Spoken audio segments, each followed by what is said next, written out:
My family secretly took my $127,000 for my sister's perfect wedding, but when she married my business partner, I took everything back and more. I stood in front of the ornate church mirror, adjusting my maid of honor dress and mentally calculating the exact amount my parents had stolen from my savings account, $127,843. This was money I'd earned through years of careful investment and countless late nights building my consulting business. Isn't this perfect? My sister Madison twirled in her designer wedding gown, the one that cost exactly $23,651 of my money. I still can't believe how everything worked out, meeting James at that charity gala. And now here we are. I forced a smile, remembering the real story of how she met my business partner, a story she didn't know. Yes, I replied softly, everything worked out exactly as planned. 6 months earlier, I had sat across from my parents at our family's weekly dinner, listening in shock as they casually announced they'd borrowed my savings for Madison's wedding. "Honey, you understand," Mom had said, patting my hand. "Your sister only gets married once, and James comes from such a good family. We couldn't let her have anything less than perfect." "You had no right," I'd managed through clenched teeth. "That was my money. Don't be selfish," Dad cut in. "Madison needs this. Besides, what were you doing with all that money anyway? It's not like you have anything important to spend it on." I'd looked at Madison, waiting for her to say something, anything, but she just sat there, examining her fresh manicure, a satisfied smile playing on her lips. What they didn't know was that those savings had been earmarked for a crucial business expansion. I'd been planning to buy out our biggest competitor, a deal that would have doubled our market share overnight. "I can't believe you're being so dramatic about this," Madison had sighed. "It's not like you have a wedding to save for. When was your last date anyway?" That night I'd called James, my business partner, and the only person who knew the full extent of my family's emotional manipulation. "They took everything, James. The expansion money, my emergency fund, all of it." His voice had been calm, measured. "I might have a solution, but you'll have to trust me completely. And it's going to take time. I trust you," I'd said without hesitation. James and I had built our company from nothing, working 80-hour weeks, surviving on coffee and determination. He was the brother I should have had instead of the sister who'd spent her life taking everything from me. "Good," he replied, "because I'm about to tell you how we're going to take over your family's company, and it starts with me meeting your sister." Now, watching Madison fuss with her veil, I thought about how perfectly James had played his part. The accidental meeting at the charity gala, the whirlwind romance, the proposal that had made headline news. James was, after all, one of the city's most eligible bachelors. My parents had been ecstatic, their golden child marrying into serious money. It was everything they dreamed of, if only they knew that James's real value wasn't in his personal wealth but in his shares of our company, Monarch Consulting. Shares that, combined with mine, would give us controlling interest in Anderson and Sons, my family's century-old business, once the merger papers were signed tomorrow morning. "Sarah." Madison's voice pulled me from my thoughts. Earth to Sarah. "Mom wants to know if you've got the marriage license. She said she gave it to you for safekeeping." I patted my purse, feeling the weight of the envelope inside. "Got it right here." What I didn't mention was that nestled beside it was another envelope, one containing merger documents that would transfer control of Anderson and Sons to Monarch Consulting. The moment Madison and James said, "I do," a knock at the door interrupted us. Mom bustled in, already dabbing at her eyes with a monogrammed handkerchief. "Oh, my beautiful girls." She hugged Madison carefully, mindful of the expensive dress. Then she turned to me, her smile faltering slightly. "Sarah, dear, couldn't you have done something more with your hair? This is your sister's big day." I touched my elegant chignon, the one that had cost $200 at the best salon in town. "It's fine, Mom. Well, at least you're not completely overshadowing your sister's moment," she sighed. "Though that dress is a bit much, don't you think?" I glanced down at the designer gown I'd chosen specifically because it was more expensive than Madison's. Small, petty revenge, but satisfying nonetheless. "The ceremony starts in 20 minutes, Mom continued. "Sarah, please try not to trip during the procession, and remember to smile. No serious business expressions you always wear." After she left, Madison turned to me, her face suddenly serious. "You are happy for me, aren't you, Sarah? I know you and James worked together and maybe you had a little crush on him." I cut her off with a laugh. "Trust me, Madison, James is exactly where he's supposed to be." My phone buzzed. A text from James. "Everything ready?" "All set," I replied. "See you at the altar." Madison was fixing her makeup one last time when Dad came in. "Princess, it's time." He turned to me. "Sarah, don't forget your part. Simple and dignified, remember?" I nodded, thinking of the other role I'd be playing today, the one that would change everything. As the wedding coordinator lined us up, I felt the weight of both envelopes in my purse. One would make my sister Mrs. James Porter, the other would make me CEO of Anderson and Sons. The organ music began, its triumphant notes filling the massive church. I stepped into line behind the bridesmaids, a small smile playing on my lips. "Ready?" the coordinator whispered. "More than ready," I replied. I'd been preparing for this moment for 6 months. The doors opened, and I began my walk down the aisle past hundreds of guests who had no idea they were about to witness not just a wedding, but a corporate takeover. At the altar, James stood tall and handsome in his tuxedo. He caught my eye and gave me the slightest of nods. Showtime. The ceremony proceeded like a perfectly choreographed dance.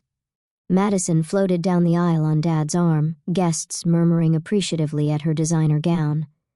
In the front row, Mom dabbed her eyes with her handkerchief, the massive diamond rings on her fingers catching the light, rings bought with profits from the company I was about to take over. When the minister asked for the marriage license, I opened my purse with steady hands. For a moment, I held both envelopes, one containing the license, the other holding the merger documents James had already signed. One would bind my sister in marriage, the other would bind my family's company to mine. I handed over the marriage license, keeping the merger papers closed. Their time would come soon enough. "Dearly beloved," the minister began, his voice echoing through the church. I watched James's face as he recited his vows, admiring how perfectly he played his role. Not a single person in the cathedral suspected that this wealthy, charming man was about to help me orchestrate the biggest business coup in our city's history. "I do," Madison said, her voice trembling with emotion. If only she knew what those words would really set in motion. As James slipped the platinum band onto Madison's finger, I felt my phone vibrate silently in my purse. Right on schedule, our lawyers confirmed that everything was in place. At the reception, I stood to deliver my maid of honor speech. The ballroom of the Ritz-Carlton sparkled with expensive decorations, all paid for with my stolen savings. "When Madison first met James," I began, my voice carrying across the perfectly arranged tables, "she thought she was the luckiest girl in the world." I paused, letting my eyes meet James's. Little did she know just how special their connection would truly be. The crowd chuckled, interpreting my words as sisterly affection. Only James understood their real meaning. As I sat down, Dad stood up, champagne glass in hand. "Today isn't just about joining two people in marriage," he announced proudly. "It's about joining two of the city's most prestigious families, the Andersons and the Porters. A perfect match." I smiled, thinking about how that perfect match would look very different by tomorrow morning. The party was in full swing when my phone buzzed again. The message was from our corporate attorney, documents filed. "Ready when you are." I caught James's eye across the dance floor and gave a subtle nod. He excused himself from Madison's side and made his way to where the senior partners of Anderson and Sons were gathered. "Gentlemen," I heard him say, "I'd love your advice on something. Could we step into the library for a moment?" I watched them follow him out.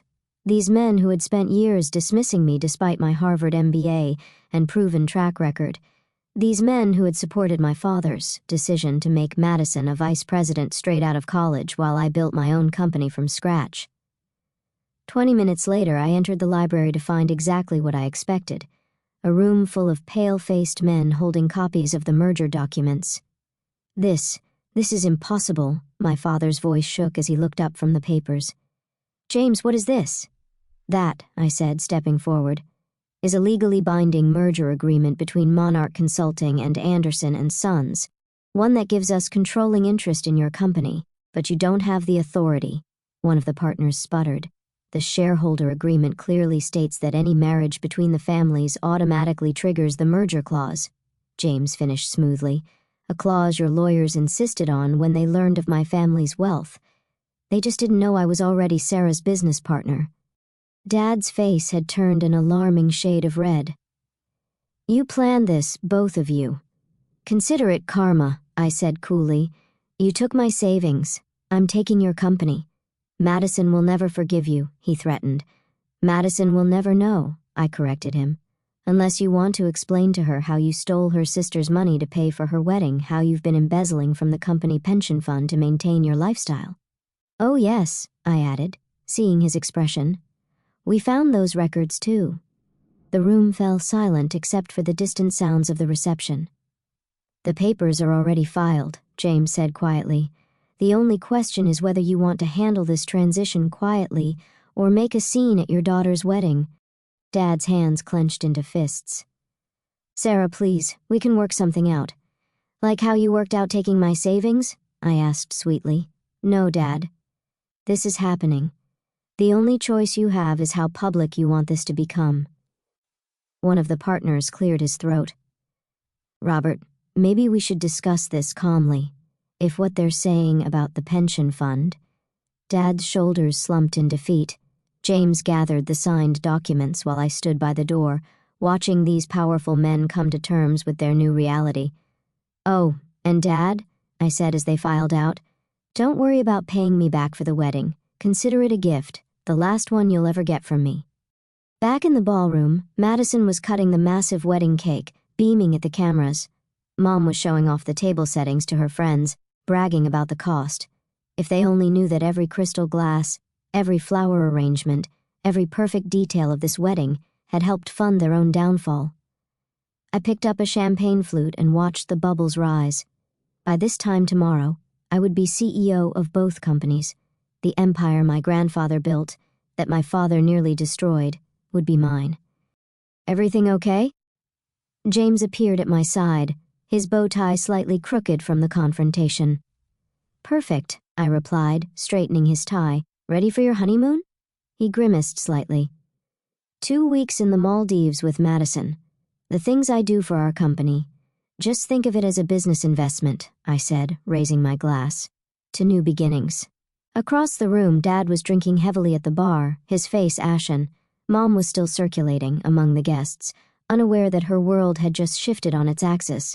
And Madison, she was exactly where she'd always been, the center of attention, basking in her perfect moment, completely oblivious to the storm about to break. The night was still young, but the real celebration was just beginning. 2 weeks after the wedding, I sat in what had once been my father's office, reviewing the latest financial reports. The view of the city skyline was exactly as I remembered from childhood visits. But everything else had changed. The heavy oak desk where Dad had once dismissed my business ideas was now mine. The wall of photos showing him with celebrities and politicians had been replaced with our company's new vision statement and organizational chart. My phone buzzed. A text from James just landed. Heading to the office. Madison's still mad. I'm cutting the honeymoon short for work. I smiled, remembering Madison's Instagram posts from the Maldives, endless selfies of her living her best life, completely unaware that her new husband had spent most of the trip on conference calls helping me restructure both companies. A knock at my door interrupted my thoughts. Come in. Mom entered, looking smaller somehow without her usual designer outfit and perfectly coiffed hair. Sarah, we need to talk. I gestured to the chair across from me, the same chair where I'd once sat as Dad lectured me about practical career choices. How could you do this to your own family? She demanded, but her voice lacked its usual authority. Interesting, I said, opening a folder on my desk. That's exactly what I wondered when I saw these bank statements. Care to explain why you and Dad withdrew $127,843 from my account without permission? That was different, she said. It was for your sister's wedding. No, I corrected her calmly. It was theft. Just like Dad's creative accounting with the pension fund was theft. The only difference is, I found a legal way to take back what's mine. By tricking your sister, using James to what? I interrupted. Give her exactly what she wanted. a wealthy husband, a dream wedding, a luxury honeymoon. Madison got everything she ever wanted. The fact that it helped me get what I wanted too is just good business. Mom's eyes filled with tears. Your father hasn't slept in days. He's talking about moving to Florida, selling the house. The house is company property, I reminded her. And yes, you'll need to vacate it by the end of the month. Where are we supposed to go? She asked. I hear Madison's guest house is quite comfortable, though you might want to hurry. Once she learns about the company, she might not be feeling very generous. As if on cue, my phone buzzed with an incoming call from Madison. Excuse me, I told Mom, I need to take this. Mom stood shakily. At the door, she turned back. We're still family, Sarah. No, I said softly. We stopped being family the moment you chose Madison's one perfect day over my entire future. I answered Madison's call on speaker, letting Mom hear as she left. Sarah! Madison's voice was shrill. What's going on? James is acting weird, saying something about an emergency board meeting, and Dad's not answering his phone. Don't worry, I said smoothly. Everything will be explained at the meeting. You should come too. It involves the whole family. 2 hours later, I stood at the head of the conference room table, facing my assembled family and the board of directors. James sat to my right, his expression professionally neutral. As of this morning, I announced, the merger between Monarch Consulting and Anderson & Sons is complete. I will be serving as CEO of the combined companies. Madison jumped up. What? But Daddy, you said I was next in line for CEO. Dad couldn't meet her eyes. James cleared his throat. Actually, according to the new organizational structure, your position has been eliminated. The color drained from Madison's face as understanding dawned. You married me just to help her take over the company.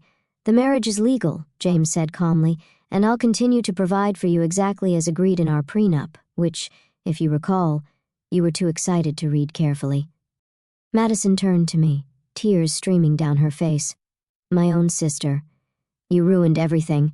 No, I corrected her. I took back what was mine and built something bigger in the process. By destroying our family, she cried.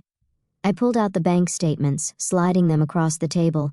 Our family was destroyed the moment they stole my savings for your wedding. I just decided to stop being the victim and start being the victor.